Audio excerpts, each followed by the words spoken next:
So UPSC aspirants ki golden opportunity, the best ever UPSC program in the country, UPSC Infinity. ఎందుకంటే ఈ programme మీకు life time వ్యాలిడిటీతో లభిస్తున్న ఒకే ఒక programme, that తక్కువ ఫీజు విత్ ఈఎంఐ ఆప్షన్తో అందిస్తున్నాము. దానికి తోడు this is a comprehensive programme. So దీంట్లో GS prelims cum mains, NCERT foundation, current affairs, CSAT, prelims test series, mains answer writing, you get everything in this programme. ఒక్కటి లేదు అని లేదు, ప్రతిదీ కూడా మీకు లభిస్తుంది. ఆల్రెడీ వేరే కోచింగ్ సెంటర్స్లో ముందే జాయిన్ అయిపోయాం సార్, మీ వీడియోలు చూడడానికి ముందే అనుకున్న వాళ్ళు కూడా దీన్ని తీసుకోవచ్చు. ఇక్కడ బయట మీరు లక్షల్లో ఫీజు కట్టినా ఇంత క్వాలిటీ రాదు. మీరు ఒక్కసారి డెమో చూడండి, క్వాలిటీ మీరు ఆల్రెడీ వేరే కోచింగ్ తీసుకుంటే అక్కడ క్లాసెస్కి ఇక్కడ క్లాసెస్కి క్వాలిటీ డిఫరెన్స్ చూడండి. మన క్వాలిటీ బెటర్గా ఉంది, బాగుంది అని అనిపిస్తే ఒక బ్యాకప్ ఆప్షన్గా కూడా మీరు తీసుకోవచ్చు. ఐఎమ్ షూర్ మీరు మెయిన్ క్లాసులు వదిలేసి ఇక్కడే వింటారు. ఇది నా ఛాలెంజ్. ఖచ్చితంగా ఒక్కసారి చెక్ చేయడం మాత్రం మానొద్దు. ఏ డౌట్ ఉన్నా ఈ నెంబర్కి కాంటాక్ట్ చేయండి. అలాగే ఆఫ్లైన్ ఇంట్రెస్ట్ ఉన్న వాళ్ళకి మనకి 1 మే 2025 నుంచి కొత్త బ్యాచెస్ వైజాగ్లో మనం స్టార్ట్ చేస్తున్నాం. సో వైజాగ్లో మన న్యూ బిల్డింగ్లో మీకు వచ్చేసి air condition class rooms, reading room facility కూడా లైఫ్ టైం వ్యాలిడిటీతో ప్రొవైడ్ చేస్తున్నాము. లైబ్రరీ ఫెసిలిటీ ఉంటుంది, కంప్యూటర్ ల్యాబ్ ఫెసిలిటీ కూడా అందించే ప్రయత్నంలో ఉన్నాం. So make use of all these facilities. And ఇంకా బ్యూటీ ఏంటంటే ఆఫ్లైన్ జాయిన్ అయ్యే వారికి ఇందాక మీరు చూసిన యూపీఎస్సీ ఇన్ఫినిటీ అనేది కంప్లీట్గా కాంప్లిమెంటరీగా ఇస్తున్నాము. 31 మేలోపు మార్చిలోపు ఎవరైతే జాయిన్ అవుతారో, అంటే ఈ నెలాఖరులోపు ఎవరైతే జాయిన్ అవుతారో వాళ్ళందరికీ 60,000 వర్త్ ఆన్లైన్ ప్రోగ్రామ్ ఫ్రీగా వస్తుంది. 31 మార్చిలోపు ఆఫ్లైన్ జాయిన్ అయ్యే వాళ్ళకి 60,000 వర్త్ ఆన్లైన్ ప్రోగ్రామ్ కంప్లీట్గా ఫ్రీ వస్తుంది. వివరాల కోసం ఈ నెంబర్కి మీరు కాంటాక్ట్ చేయండి. సో ఇవాళ ఎడిటోరియల్ లైన్ బై లైన్ అనాలిసిస్కి స్వాగతం. సో ఫస్ట్ టైటిల్ మనం గమనిస్తే బిల్డింగ్ కెపాసిటీస్ అని చెప్పేసి వస్తున్నారు. సో ఎక్కడ ఏ కెపాసిటీస్ బిల్డ్ చేస్తున్నారు? India can gain from accelerated trade diplomacy in Europe. So యూరోప్తో ట్రేడ్ డిప్లొమసీ, ట్రేడ్ అంటే ఎక్స్పోర్ట్స్ అండ్ ఇంపోర్ట్స్ని ట్రేడ్ అంటాము, డిప్లొమసీ అంటే దౌత్యం, అంటే high level meetings between these two different కంట్రీస్ని మనం దౌత్యం అంటాం, relations between different countries. So దాన్ని యాక్సలరేటెడ్ ట్రేడ్ డిప్లొమసీ, అది కొంచెం స్పీడప్ అవుతుంది. అంటే వాళ్ళు మనకు రావడం, మనం వాళ్ళ కంట్రీస్కి వెళ్ళి మీటింగ్స్ అనేవి ఈ మధ్యన పెరుగుతున్నాయి. దీని నుంచి ఇండియా చాలా గెయిన్ చేయొచ్చు అంటున్నాడు. ఏంటో కదా చూద్దాం. The security breach where a Khalistani protester approached External Affairs Minister S. Jaishankar's car in London overshadowed the headlines on his week-long visit to the United Kingdom and Ireland. So S. Jaishankar మన external affairs minister ఒక 1 week United Kingdom మరియు Ireland విజిట్కి వెళ్ళారు. So ఈ విజిట్లో ఒక security breach జరిగింది. Breach అంటే violation, breach అంటే ఏంటమ్మా security violation, security protocol violation అనేది జరిగింది. ఎలా? వేరే ఖలిస్తానీ ప్రొటెస్టర్ అంటే నిరసనకారుడు, ఖలిస్తానీ అంటే అర్థం ఏంటమ్మా సిక్కులకి సెపరేట్ దేశం కావాలి అని చేస్తున్న ఉద్యమాన్ని ఖలిస్తాన్ మూమెంట్ అంటాము. సో అది కోరుకున్న ఈ ప్రొటెస్టర్ మన ఎస్ జయశంకర్ దగ్గరికి రావడానికి ప్రయత్నం చేశారు. He approached it. So which means security forces సరిగ్గా పర్ఫామ్ చేయట్లేదు అనే విషయం మనకు కనిపిస్తుంది. సో ఈ సెక్యూరిటీ బ్రీచ్ అనేది హెడ్లైన్స్ని హైలైట్ చేసేసింది. ఇట్ హైలైటెడ్ హెడ్లైన్స్ అంతా కూడా అటువైపు వెళ్ళిపోయాయి. సో ట్రేడ్ ఏం జరిగింది, నెగోషియేషన్ జరిగాయా, 2 దేశాల మధ్య అగ్రిమెంట్ సైన్ అయిందనే ఆస్పెక్ట్ పక్కన పడేసి దీనిపైన ఫోకస్ చేసేలాగా సిచ్యువేషన్ మారింది. And the ministry of external affairs MEA made it's displeasure clear to the ministers British host.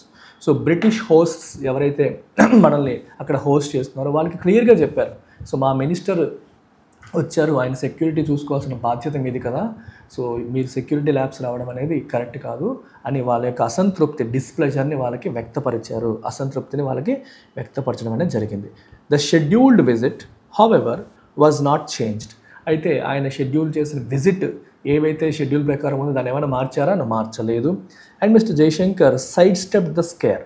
ఆయన కూడా స్కేర్ అంటే ఈ భయం, అంటే ఈ ఇలాగేదో ఆయన దగ్గర రావడానికి ట్రై చేశాడు కదా, దీని గురించి మీడియా క్వశ్చన్స్ అడిగిన ఆయన సైడ్ స్టెప్ చేశారు, దాన్ని పట్టించుకోని అవసరం లేదన్నట్టుగా దాన్ని అవాయిడ్ చేశారు. Announcing that India UK relations were set for a very big pickup despite their complex history and current problems. ఎన్నో ప్రాబ్లమ్స్ ఉన్నప్పటికీ, 2 దేశాల మధ్య సంక్లిష్టమైన హిస్టరీ ఉన్నప్పటికీ కూడా ఇప్పుడు ఇండియా UK యొక్క ట్రేడ్ రిలేషన్స్ అనేవి ఒక వెరీ బిగ్ పికప్, అంటే ఒక్కసారిగా పికప్ అవ్వబోతున్నాయి అని చెప్పేసి ఆయన అనౌన్స్ చేయడం అనేది జరిగింది. India is building it's capacities in the UK with 2 consulates. So యూకేలో ఇండియా తన డిప్లొమాటిక్ కెపాసిటీస్ని ఇంకా బిల్డ్ చేస్తుంది. ఒక 2 కాన్సులేట్స్ని బిల్డ్ చేస్తడం. కాన్సులేట్స్ ఉండడం వల్ల ఏమవుతాయంటే మనకి ఈ దౌత్యపరమైన ఇష్యూస్ కావచ్చు, స్టూడెంట్స్ వీసాస్ కావచ్చు, ఏవైనా ఇలా అటు నుంచి 2 దేశాల మధ్య మూవ్మెంట్ ఇంకా సులువు అవుతుంది. ప్రజలు కానీ, బిజినెసెస్ కానీ, స్టూడెంట్స్ కానీ మూవ్ అవడం అనేది ఇంకా సులువు అవుతుంది. ఇన్ మాంచెస్టర్ అండ్ బెల్ఫాస్ట్ ఈ 2 చోట్ల కూడా కాన్సులేట్స్ బిల్డ్ చేస్తుంది India. While mister Jaishankar's extended talks with the UK foreign secretary David లామీతో ఈయన టాక్స్, ఎక్స్టెండెడ్ టాక్స్ అంటే ఇంకా ఎక్కువ కొనసాగి, అంటే నార్మల్గా అనుకున్న దానికంటే ఎక్కువ సేపు మాట్లాడడం అనేది జరిగింది. Focused on the much delayed conclusion of a free trade agreement. 2 దేశాల మధ్య ఫ్రీ ట్రేడ్ అగ్రిమెంట్ అనేది ఎప్పటి నుంచో జరగాలని చెప్పి వెయిట్ చేస్తున్నారు. అది పెండింగ్ ఉంది. సో అది చాలా కాలం నుంచే పెండింగ్ ఉంది. సో దాన్ని ఎలాగైనా సరే కంక్లూడ్ చేయాలి, దాన్ని ఎలాగైనా సైన్ చేయాలనే విషయంపై ఎక్కువగా ఫోకస్ చేయడం అనేది జరిగింది.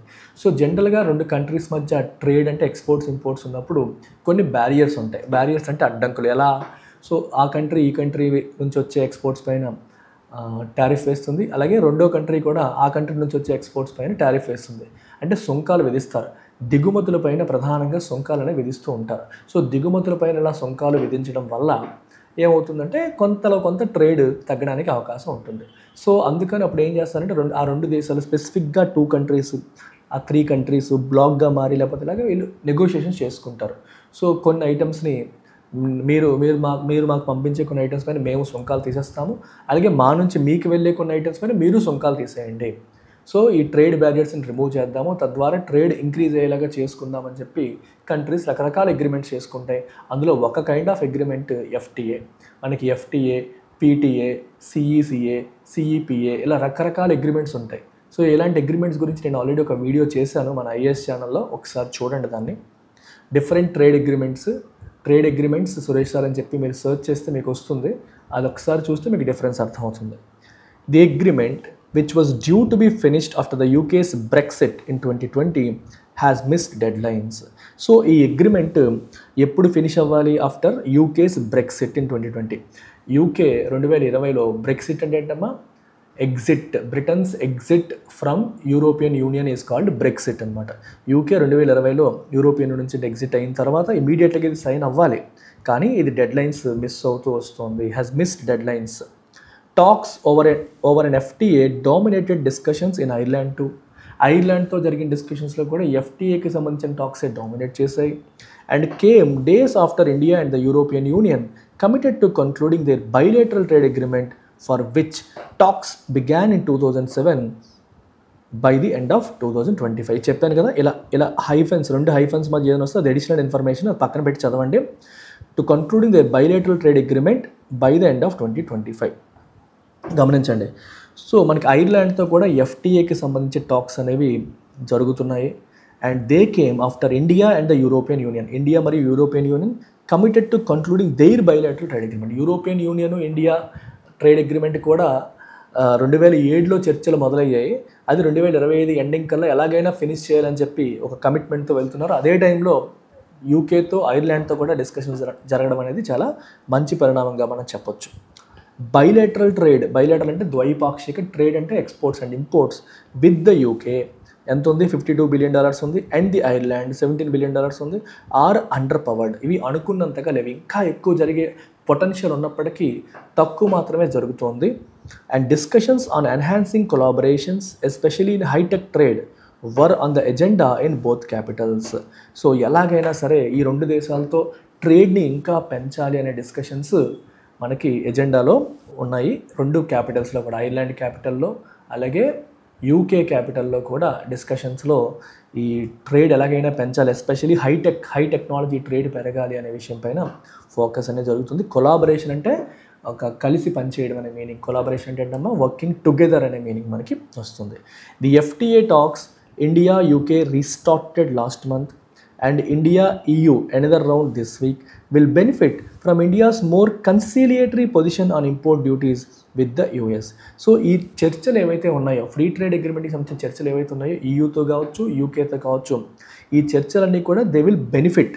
అవి ఒక ప్రయోజనాన్ని పొందుతాయి, లాభం పొందుతాయి. ఎక్కడి నుంచి? From India's more conciliatory position. ఇప్పుడు యూఎస్తో జరుగుతున్న ట్రేడ్ విషయంలో ఇండియా కొంచెం కన్సిలియేటరీగా ఉంది.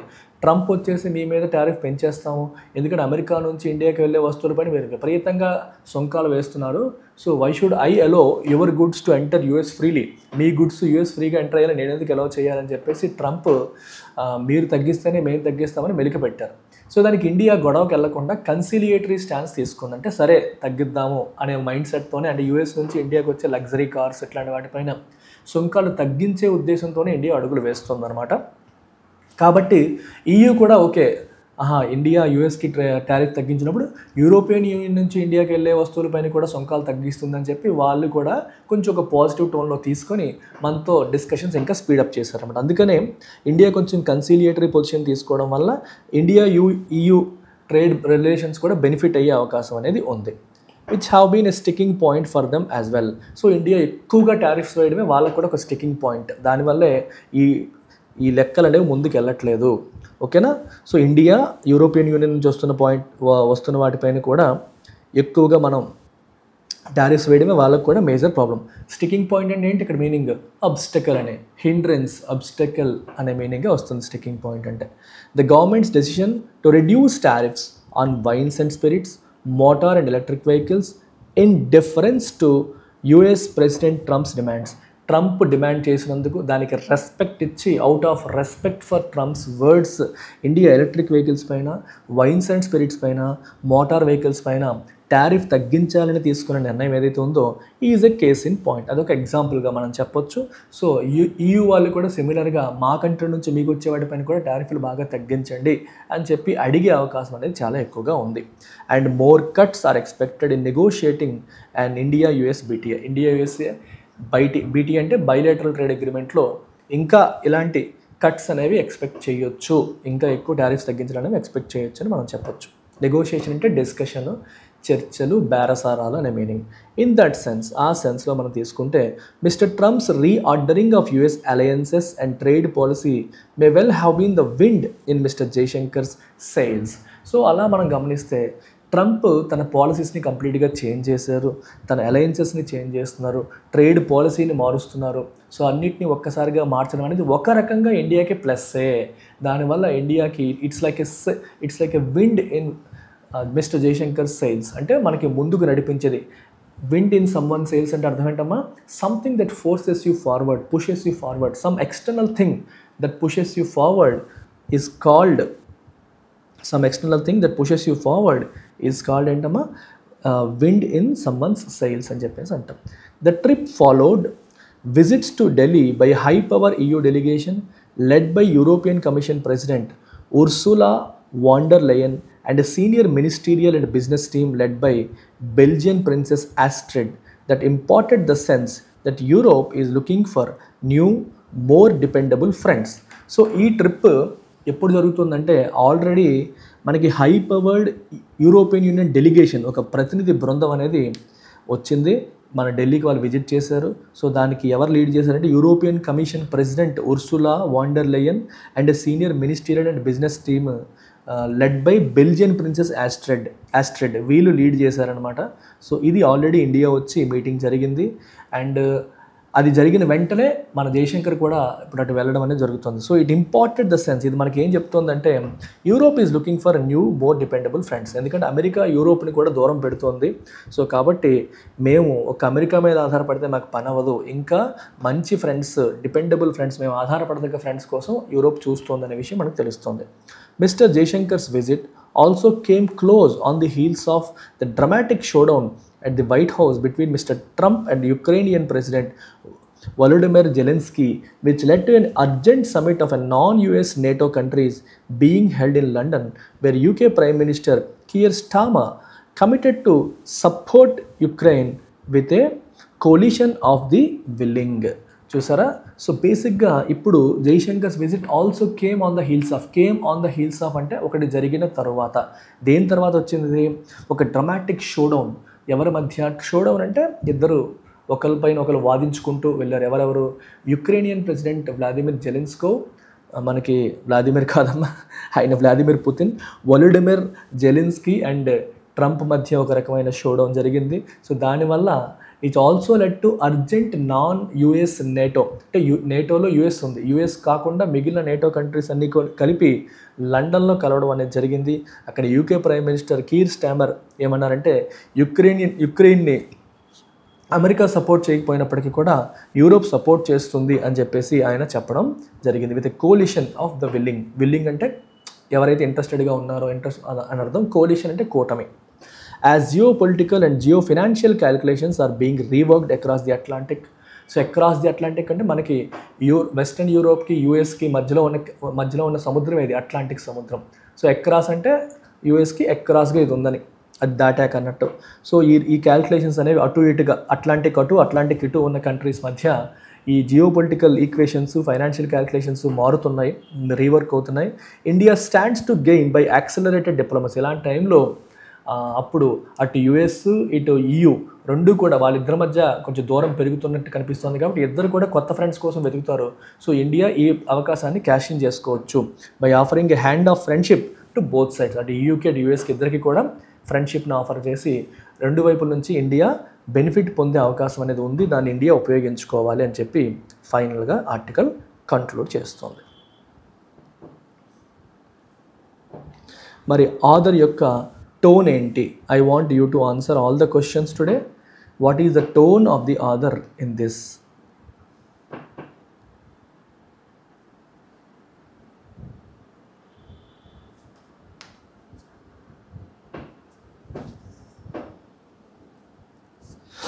What is the tone of the author in this article?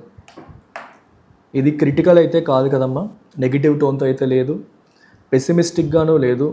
I would say it is optimistic, అంటే కొంచెం పాజిటివ్గా ఉంది. సో ఇద్దరి మధ్య గొడవలు అవుతున్నాయి, EUకి యుఎస్కి. సో దాని నుంచి ఇండియా బెనిఫిట్ పొందే అవకాశాలు ఉన్నాయి. మీటింగ్స్ కూడా ఈ మధ్యన EU వాళ్ళు మన దగ్గరికి వచ్చారు, మన వాళ్ళు అక్కడికి వెళ్ళారు, యూకేతో కూడా వీక్ లాంగ్ మీటింగ్స్ అవుతున్నాయి. సో కైండ్ ఆఫ్ ఆప్టిమిస్టిక్గా ఈ ఆర్టికల్ మనకి చెప్తుంది. What is the central idea of the passage? The security breach during Mr. Jaishankar's visit significantly impacted India-UK relations? No. Security breach అనేది అది హెడ్లైన్స్ని డామినేట్ చేసింది కానీ అది రిలేషన్స్ని ఇంపాక్ట్ చేయలేదు. India is strengthening its diplomatic and trade ties with the UK and EU through negotiations. Exactly. UK మరియు EUతో నెగోషియేషన్స్తో India తన trade రిలేషన్స్ని ఏం చేస్తుంది? స్ట్రెంగ్తన్ చేస్తోంది. ఇది మనకి correct aspect. Based on the passage what can be inferred about India's approach to trade negotiations? So trade negotiations పరంగా India యొక్క approach పరంగా మనం ఏమి ఇన్ఫర్ చేయొచ్చు, ఏం చెప్పొచ్చు? India is unwilling to lower tariffs to accommodate trade partners? No. India is in fact willing trade పార్ట్నర్స్ని accommodate చేయడానికి, తన టారిఫ్స్ని తగ్గించడానికి ఇండియా సిద్ధంగా ఉంది. అందుకే కన్సీలియేటరీ అప్రోచ్ అని చెప్పి మనం చూసాం, గుర్తుందా? కన్సీలియేటరీ అప్రోచ్ అనే పదం చూసాం. India is adapting a flexible and strategic approach to enhance trade agreements. So trade అగ్రిమెంట్స్ని ఎన్హాన్స్ చేయడానికి ఫ్లెక్సిబుల్గా ఉంది ఇండియా, మరీ స్ట్రిక్ట్గా లేదు, ఫ్లెక్సిబుల్గా ఉంది. అవసరమైతే టారిఫ్స్ తగ్గించడానికి కూడా ఇండియా సిద్ధంగా ఉందనే విషయం మనం మర్చిపోకూడదు. Which of the following assumptions underlies the passage? So ప్యాసేజ్ని సపోర్ట్ చేసే అజంప్షన్ ఏంటి? The UK and the EU see India as a crucial trade partner? Yes, రెండు కూడా క్రూషియల్ ట్రేడ్ పార్ట్నర్స్గా మనం చెప్పొచ్చు. ఇండియాని క్రూషియల్ ట్రేడ్ పార్ట్నర్గా చూస్తున్నాయని మనం చెప్పొచ్చా లేదా? US is pressurizing India, EU are not interested? No. India is facing significant trade barriers that prevent it from engaging in FTAs. So trade barriers face చేస్తుంది, అది రెడీగా అవుతున్నారు. ఎనీవే అల్టిమేట్గా మనం చెప్పాల్సింది ఏంటంటే రెండు దేశాలు కూడా ఇండియాని క్రూషియల్ ట్రేడ్ పార్ట్నర్గా భావిస్తున్నాయి అని మనం చెప్పొచ్చు. Which of the following is mentioned in the passage? The impact of Brexit on India's trade negotiations, the role of China, అసలు డిస్కషనే జరగలేదు, India space defence collaborations, effect of climate change. మిగిలినవి ఏవీ మాట్లాడలేదు, కొంతలో కొంత బ్రెక్సిట్ గురించి మాట్లాడారు తప్పితే climate change, space, defence, China గురించి డిస్కషన్ జరగలేదు. Which of the following is not discussed? India's efforts to strengthen economic ties, ఇది డిస్కస్ చేశారు. రోల్ ఆఫ్ టారిఫ్స్ డిస్కస్ చేశారు. Defence agreements with NATO discuss చేయలేదు. డిఫెన్స్ అగ్రిమెంట్స్ విత్ నేటో అనేది అసలు discussion జరగలేదు కంప్లీట్గా. Closest in meaning to pacifying. Pacifying అంటే ఏంటమ్మా, కూల్ డౌన్ చేయడం అని కదా. సో సిమిలర్ వర్డ్ ఏంటి, రికన్సైల్. రికన్సైల్ అంటే రెస్టోర్ ఫ్రెండ్లీ రిలేషన్స్, నెగిటివిటీని తగ్గించడం. ఇంక్రీజ్ అనే పదానికి ఆపోజిట్ ఏమవుతుంది వీటిలో, డిమినిష్. ఇంక్రీజ్ అంటే decrease, opposite word diminish. Stand to gain అనే ఫ్రేజ్కి మీనింగ్ ఏంటి? స్టాండ్ టు గెయిన్ అంటే to have a potential benefit, మనకి బెనిఫిట్ రాబోతుంది దాని నుంచి అని అర్థం. You stand to gain by following editorial daily. ఎడిటోరియల్ని డైలీ ఫాలో అవ్వడం ద్వారా you guys stand to gain, మీరు చాలా లాభం పొందుతారు, దానివల్ల మీకు ఉపయోగం ఉంటుంది, మంచి కంటే చెడుకు ఉంటుంది. Right.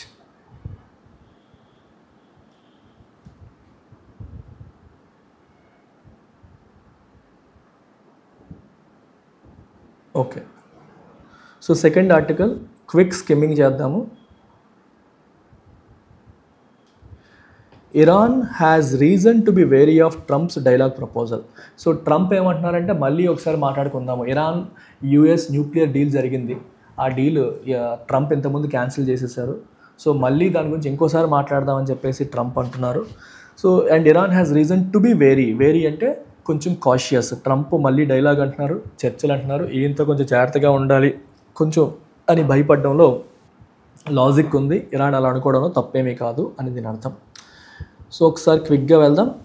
It was Donald Trump who sabotage అంటే నాశనం చేసేసారు. 2015లో JCPOA joint comprehensive plan of action, దీన్నే ఇరాన్ యుఎస్ న్యూక్లియర్ డీల్ అని చెప్పి అంటాము. దీన్ని ట్రంపే దాన్ని కంప్లీట్గా క్యాన్సిల్ చేసేయడం జరిగింది. సో ఫస్ట్ టర్మ్ 2017-21లో ఆయన ఫస్ట్ టర్మ్ ప్రెసిడెంట్గా ఉన్నప్పుడు యూనిలేటరల్గా అంటే ఏకపక్షంగా ఈ అగ్రిమెంట్ నుంచి ఆయన విత్డ్రా అయిపోయారు, యుఎస్ విత్డ్రా అయ్యేలా చేశారు. అండ్ ఇరాన్ అసలు ఫుల్గా ఆ టర్మ్స్ అండ్ రెగ్యులేషన్స్ అన్ని ఫాలో అవుతుంది, అయినప్పటికీ కూడా మీరు టర్మ్స్ ఫాలో అవ్వట్లేదని చెప్పి వాళ్ళపైన ఒక నింద వేసి అమెరికా బయటకు వచ్చేసింది.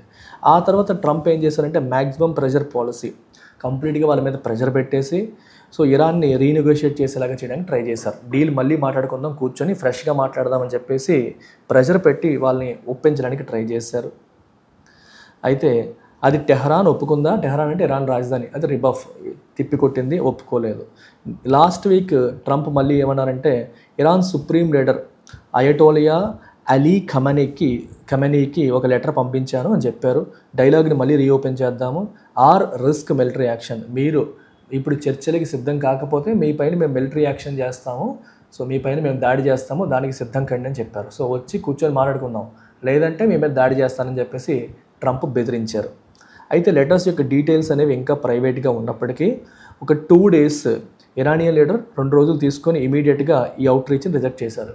సో మీరేంది మాకు బెదిరిస్తూ లెటర్ రాయడం ఏంటని చెప్పి ఇరాన్ సో యుఎస్ చెప్పిన దాన్ని క్వశ్చన్ చేస్తూ రిజెక్ట్ చేయడం అనేది జరిగింది. So Khamenei said some bullying governments, అంటే భయపెట్టే ప్రభుత్వాలు insist on talks not to resolve the issue but to impose the deals. వాళ్ళు చర్చలు చేద్దాం అంటారు కానీ ఇష్యూస్ని సాల్వ్ చేయడం కోసం కాదు, వాళ్ళు ఏదైతే కావాలనుకుంటున్నారో అది మా ద్వారా చేయించుకోవడానికి, డీల్స్ చేయించుకోవడం కోసం వీళ్ళు చర్చలకు రమ్మంటారు, వీళ్ళకి నిజంగా సమస్యని పరిష్కరించాలన్న చిత్తశుద్ధి అనేది లేదు అని చెప్పేసి అమెరికా పేరు చెప్పకుండా ఆయన ఖమెనీ అనడం అనేది జరిగింది. Iran's reaction is not entirely surprising. Iran యొక్క రియాక్షన్ మనం సర్ప్రైజ్ అయ్యేది కాదు. 2013లో బరాక్ ఒబామా యొక్క సిగ్నల్స్, ఓవర్చర్స్ అంటే సింబల్స్, సిగ్నల్స్, సో సీరియస్గా తీసుకుంది. అప్పుడు నిజంగానే హసన్ రొహానీస్ ప్రెసిడెంట్ని సపోర్ట్ చేశారు, నెగోషియేట్ చేద్దాము వెస్టర్న్ కంట్రీస్ అంటే దానికి అపోజ్ చేయలేదు. అంటే బరాక్ ఒబామా ఉన్నప్పుడు నిజంగానే మనం డీల్ చేసుకుందాం, బరాక్ ఒబామా హయాంలోనే ఈ డీల్ జరిగిందనమాట. సో దాన్ని పాజిటివ్గానే తీసుకున్నారు. సో నిజంగానే ఒక మంచి రిజల్ట్ ఓరియంటెడ్ అగ్రిమెంట్ చేసుకున్నారు. దానివల్ల న్యూక్లియర్ వెపన్స్ని తయారు చేసే విషయంలో ఇరాన్ యొక్క పాత్ కట్ అయింది. అంటే ఇరాన్ ఏం చేస్తుందంటే న్యూక్లియర్ వెపన్స్ తయారు చేసేస్తుంది, దానికి అవసరమైన రీసెర్చ్ చేస్తుంది, అది చేయడం వల్ల ప్రపంచానికి నష్టం జరుగుతుంది. సో ఇరాన్ న్యూక్లియర్ ప్రోగ్రామ్ని కంప్లీట్గా హాల్ట్ చేయాలి అనేది ప్రధాన ఉద్దేశం. సో ఇరాన్ న్యూక్లియర్ ప్రోగ్రామ్ ఆపాలి అంటే ఆపడం కోసం అంతకుముందు యూఎస్ ఏం చేసిందంటే శాంక్షన్స్ విధించింది ఇరాన్ పైన. అంటే ఇరాన్తో ఎవరు ట్రేడ్ చేయకూడదు, ఇరాన్ దగ్గర ఎవరు కొనకూడదు అన్నట్టుగా రెస్ట్రిక్షన్స్ ఫుల్గా పెట్టేసింది. దానివల్ల ఇరాన్ ఆర్థికంగా దెబ్బతినింది అనమాట. సో ఆ టైంలో ఇరాన్ ఇబ్బంది పెట్టిన తర్వాత డీల్ పెట్టుకుందాము, సో మీరు వచ్చేసి మీ న్యూక్లియర్ ప్రోగ్రామ్ని ఆపితే మేము మీ మీద ఉన్న శాంక్షన్స్ అన్ని ఎత్తివేస్తామని చెప్పేసి బరాక్ ఒబామా హయాంలో డిస్కషన్ జరిగింది. సో డిస్కషన్ జరిగితే నిజంగానే డీల్ సైన్ చేసుకున్నారు. సో ఇరాన్ వాళ్ళు ప్రోగ్రామ్ని హాల్ట్ చేశారు అండ్ శాంక్షన్స్ కూడా లిఫ్ట్ చేయడం అనేది జరిగింది. కానీ ట్రంప్ వచ్చిన తర్వాత వాళ్ళు చెప్పిన మాట వినట్లేదు, వాళ్ళు ప్రోగ్రామ్ని కంటిన్యూ చేస్తున్నారు, టర్మ్స్ని ఫాలో అవ్వట్లేదని యూనిలేటర్గా తన డీల్ నుంచి యూఎస్ ఎగ్జిట్ అయిపోతుందని చెప్పేసి అమెరికా బయటకు వచ్చేలాగా చేశారు మన ట్రంప్. అది ఆయన ఫస్ట్ టర్మ్లో జరిగింది. ఆ తర్వాత మళ్ళీ బైడెన్ వచ్చాక దాన్ని రెస్టోర్ చేయడానికి ట్రై చేశారు. సో ఇప్పుడు ఈయన చర్చలు చేద్దాం రండి అని చెప్పి పిలుస్తున్నారు, కానీ ఇతన్ని ఎవరు నమ్మట్లేదు. ఓకేనా, for the lifting of international sanctions, ప్రపంచ దేశాలన్నీ కూడా మీ మీద వేసిన ఆంక్షలు, రెస్ట్రిక్షన్స్ రిమూవ్ చేయాలంటే మీరు న్యూక్లియర్ ప్రోగ్రామ్ని హాల్ట్ చేయాలని చెప్పి డీల్ చేసుకున్నారు. అది ఇంతకుముందు జరిగింది. ఇప్పుడు when the American leader who demolish the functional agreement, ఆ అగ్రిమెంట్ని ఎవరైతే డిమాలిష్ చేశారో, మొదటగా చేసుకునే అగ్రిమెంట్ డిమాలిష్ చేసిన ఆయనే మళ్ళీ ఇప్పుడు మాట్లాడుకుందాం అని పిలిస్తే ఇరానియన్స్ ఆబ్వియస్గా స్కెప్టికల్గా ఉంటారు. అనుమానిస్తారా, పాజిటివ్గా ఉంటారా? ఖచ్చితంగా for obvious reasons they are skeptical. అయినప్పటికీ కూడా there is a compelling argument to retake the path of diplomacy. అయినప్పటికీ కూడా అమెరికా పిలిచింది కాబట్టి నేను అసలు చర్చలకే వెళ్ళడానికి కూర్చునే బదులు డిప్లొమసీ పాత్లోకి వెళ్ళాలి, అంటే వెళ్ళాలి, కూర్చోవాలి. అమెరికా చెప్పింది మీకు ఇష్టం లేకపోతే ఒప్పుకోకూడదు, కానీ చర్చలే చేయము అని కూర్చోవడం అనేది మంచిది కాదు. So go and take the path of diplomacy. Diplomacy అంటే దౌత్యం, చర్చల ద్వారా సమస్యలు పరిష్కరించుకోవడం. 2018లో ట్రంప్ మ్యాక్సిమం ప్రెషర్ అప్లై చేసి ఇరాన్ని దారిలోకి తీసుకురావడానికి ట్రై చేశారు. ఇరాన్ కూడా మ్యాక్సిమం రెసిస్టెన్స్, మీరు ఎంత ప్రెజర్ పెట్టినా మేము లొంగేదేలే అని చెప్పేసి ఇరాన్ రెస్పాండ్ అయింది. ఈ మ్యూచువల్ బ్రింక్మెన్షిప్ అంటే అర్థం ఏంటంటే ఇంటర్నేషనల్ రిలేషన్స్లో తెగేదాకా లాగడాన్ని బ్రింక్మెన్షిప్ అంటాం. అంటే ఏదైనా ఒక రిలేషన్ని సాఫ్ట్గా గొడవలు పెద్దవకుండా డీల్ చేయకుండా ఇంకా పెంట అయిపోతుంది అన్నంత వరకు తీసుకెళ్ళిపోవడం, ఇంకా యుద్ధం అయిపోతుందేమో అన్నంత వరకు ఎడ్జ్ వరకు తీసుకెళ్ళిపోవడాన్ని బ్రింక్మెన్షిప్ అంటాం. అంటే కైండ్ ఆఫ్ రిస్కీ బిహేవియర్. అంటే రిస్కీగా ఇప్పుడు ట్రంప్ ఫాలో అయ్యేదంతా కూడా బ్రింక్మెన్షిప్పే. గొడవలు పెట్టుకునేలాగా ఇంకా ఒక స్టెప్ దాటితే గొడవ అయిపోద్దేమో, వార్ వచ్చేస్తుందేమో అన్నంత లెవెల్కి తీసుకెళ్ళిపోతారు. That is called brinkmanship. ఆ రకమైన పద్ధతి రెండు దేశాల మధ్య నడిచింది. అది ఎస్కలేట్ అయింది కూడా. అది ఏం చేసింది, రీజనల్ టెన్షన్స్ కూడా ఎస్కలేట్ చేసింది. అంటే within that region middle ఈస్ట్లో గొడవలు ఇంకా పెరిగేలాగా చేసింది. Saudi Arabian oil facilities came under attack. Saudi Arabia యొక్క ఆయిల్ ఫెసిలిటీస్ని అటాక్ చేయడం జరిగింది. ఇరాన్ అమెరికన్ డ్రోన్ని షాట్ డౌన్ చేసింది. అమెరికా ఇరాన్ యొక్క జనరల్ అతన్ని అసాసినేట్ చేయడం అనేది జరిగింది. వీళ్ళు కూడా అమెరికన్ బేస్ ఇన్ ఇరాక్ పైన ఒక మిసైల్ అటాక్ చేశారు. సో ట్రంప్ 2021లో వైట్ హౌస్ నుంచి ఎగ్జిట్, అంటే ఓడిపోయారు కాబట్టి వెళ్ళిపోయారు. దానివల్ల కొంత హోప్ వచ్చింది, డీల్ అనేది మళ్ళీ బైడెన్ అడ్మినిస్ట్రేషన్లో రివైవ్ అవుతుందని. కానీ అన్ఫార్చునేట్లీ డీల్ అనేది సైన్ అవ్వలేదు. అయితే గడిచిన 4 సంవత్సరాలుగా అయితే developments as seen dramatic development అంటే అభివృద్ధి అని కాదు, రకరకాల ఇన్సిడెంట్స్ అనేవి జరిగాయి, చాలా పరిణామాలు జరిగాయని చెప్తున్నారు. ఏం జరిగింది? Today's Iran is weaker than what it was in 2020. 2020తో పోల్చుకుంటే ఇరాన్ బాగా వీక్ అయిపోయింది. ఎందుకంటే ఇజ్రాయెల్ హమాస్ హెజ్బుల్లాతో వార్ చేస్తున్నప్పుడు ఇరాన్ ఆ రెండింటిని సపోర్ట్ చేస్తుంది. హమాస్ని హెజ్బుల్లాస్ని ఇరాన్ సపోర్ట్ చేయడం వల్ల, ఇరాన్ సపోర్ట్ చేయడం వల్ల ఒక రకంగా ప్రాక్సీ వార్, డైరెక్ట్గా ఇజ్రాయెల్కి ఇరాన్కి వార్ జరిగినప్పటికీ ఇండైరెక్ట్గా ఇజ్రాయెల్ ఏవైతే తీవ్రవాద సంస్థలపైన ఫైట్ చేస్తుందో ఆ తీవ్రవాద సంస్థలు ఇరాన్ సపోర్ట్ చేయడం వల్ల ఇండైరెక్ట్గా ఇజ్రాయెల్తో కూడా వార్ జరిగినట్టే. ఈ ప్రాసెస్లో ఇరాన్ చాలా వీక్ అయిపోయింది అనమాట. సో యాక్సిస్ ఆఫ్ రెసిస్టెన్స్ అంటే వాళ్ళ టీమ్ వీక్ అయిపోయే పరిస్థితి వచ్చింది. Last year Israel and Iran exchange attacks, మీకు రెండు దేశాలు కూడా ఒకరి మీద ఒకరు అటాక్స్ చేసుకోవడం జరిగింది. సిరియాలో అసద్ రెజీమ్ పడిపోయింది. టెహ్రాన్స్కి only state ally in West Asia. So టెహ్రాన్కి సపోర్ట్ చేసే ఒకే ఒక కంట్రీ సిరియా. అందులో వీళ్ళకి సపోర్ట్ చేసే ఆ ప్రభుత్వం కూలిపోయింది. 2024లో కోల్పోవడం జరిగింది. సో ఇరాన్కి ఆ రీజియన్లో స్ట్రాటజిక్ డెప్త్, వ్యూహాత్మకంగా డెప్త్ లేకుండా అయిపోయింది. ఆల్మోస్ట్ అన్ని దేశాలు కూడా ఇరాన్కి ఆపోజిట్గానే ఉన్నాయి. ఇరాన్కి సపోర్ట్ చేసే దేశాలు లేవు. ఈ తీవ్రవాద సంస్థలు తప్పితే ఏవి కూడా ఇరాన్కి అనుకూలంగా ఉండేవి లేవు. ఆ తీవ్రవాద సంస్థలు కూడా ఇరాన్ సపోర్ట్ చేయాల్సి వస్తుంది. సో కంట్రీ కూడా డీప్ ఎకనామిక్ పెయిన్లో ఉంది. ఇజ్రాయెల్ ఇంకా గ్రేటర్ మిలిటరీ రిస్క్లు తీసుకోవడానికి సిద్ధంగా ఉంది. అమెరికా బ్యాక్ సపోర్ట్ చేస్తే చాలు, మేము ఇంకా రెచ్చిపోతాం, మీ మీద పడిపోతామని చెప్పి ఇజ్రాయెల్ రెడీగా ఉంది. ఈ challenges, amid these challenges, Iran reportedly possesses enough high-grade fuel to produce weapons. Only thing ఏంటంటే హై-గ్రేడ్ ఫ్యూయల్ వాళ్ళ దగ్గర ఉంది. సో న్యూక్లియర్ వెపన్స్ తయారు చేయడానికి హై-గ్రేడ్ ఫ్యూయల్ వాళ్ళ దగ్గర ఉన్నది అనేది న్యూస్. ఒకవేళ అది నిజంగా Trump has acknowledge this with we're reaching a critical point. Trump కూడా ఆ విషయాన్ని యాక్సెప్ట్ చేశారు. ఎలా? By saying we're reaching a critical point. ఇప్పుడు లేట్ చేస్తే ఇరాన్ నిజంగానే న్యూక్లియర్ వెపన్స్ తయారు చేస్తుంది, దానివల్ల ప్రపంచ దేశాలకి మంచి కన్నా చెడు జరిగే అవకాశం ఉంటుంది అనేది మనకి కనిపిస్తుంది. సో యూఎస్ దీన్ని ఎలాగైనా సరే రిజాల్వ్ చేయాలి, న్యూక్లియర్ ప్రాబ్లం రిజాల్వ్ చేయాలని చెప్పి అనుకుంటుంది. ఇరాన్ కూడా డిప్లొమాటిక్ రిప్రీవ్ అంటే ఒక రిలాక్సేషన్, అంటే ఒక పెయిన్ నుంచి రిలీఫ్ కోరుకుంటుంది, ఎకనామిక్ ప్రాబ్లమ్స్ నుంచి కూడా రిలీఫ్ కోరుకుంటుంది. కాబట్టి మేబీ రెండు దేశాలు కూర్చొని మాట్లాడుకుంటేనే మంచిదేమో అనిపిస్తుంది. సో బీనీత్ ద హోస్టిలిటీ అంటే unfriendliness, there is a strategic possibility to resume dialogue. So ఎంత శత్రుత్వం ఉన్నప్పటికీ కూడా డైలాగ్ రెజ్యూమ్ చేయడానికి ఒక పాసిబిలిటీ అనేది మనకి కనిపిస్తుంది. So there is no harm in Iranians giving it a second chance. So ఇంకొక అవకాశం ఇవ్వడంలో తప్పు లేదు. మీరు ట్రంప్ చెప్పింది ఒప్పుకోండి, లేకపోతే లేదు, కానీ మాట్లాడము అనుకోవడం మాత్రం కరెక్ట్ కాదు అనేది ఆర్టికల్ యొక్క ఫైనల్ సారాంశం. సో దీని యొక్క టోను ఎలా ఉందని చెప్తారు మీరు?